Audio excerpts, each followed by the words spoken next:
AK Kule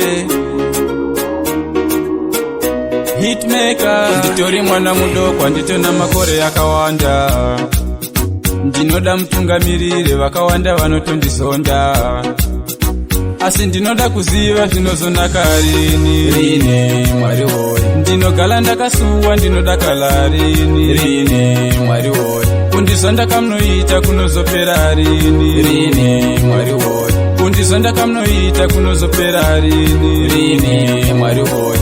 Mwari woye. Ndiri mudoko penyu wanga uri nane, vakandirera ndivo vakaita nditsikame, pandaikula ndati zvinozoita nane, ntamo yangu yokulambiwa zvengo vasikane, vanoti handizvi kushaya kandoita, vanoti zvoulombo zvingeni zvakandipita, ntamo chakona chinotonditeverera, ulombo wakona ngeni wakatondipurira, asi ndinoda kuziva zvinozonaka rini Mwari woye. Ndinogala ndakasuwa ndinodakala rini Mwari woye. Kundizonda kamunoita kunozopera rini Mwari woye. Kundizonda kamunoita kunozopera rini Mwari woye.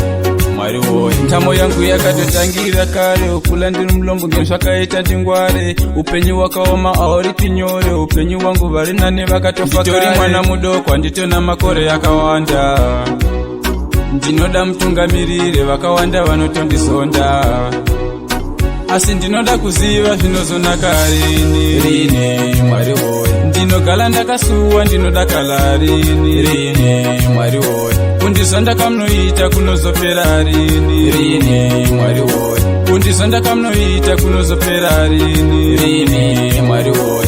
Mwari woye. Ndiri mudoko penyu wanga uri nane, vakandirera ndivo vakaita nditsikame, pandaikula ndati zvinozoita nane, ntamo yangu yokulambiwa zvengo vasikane, vanoti handizvi kushaya kandoita, vanoti zvoulombo zvingeni zvakandipita, ntamo chakona chinotonditeverera, ulombo wakona ngeni wakatondipurira, asi ndinoda kuziva zvinozonaka rini Mwari woye. Ndinogala ndakasuwa ndinodakala rini Mwari woye. Kundizonda kamunoita kunozopera rini Mwari woye. Kundizonda kamunoita kunozopera rini Mwari woye.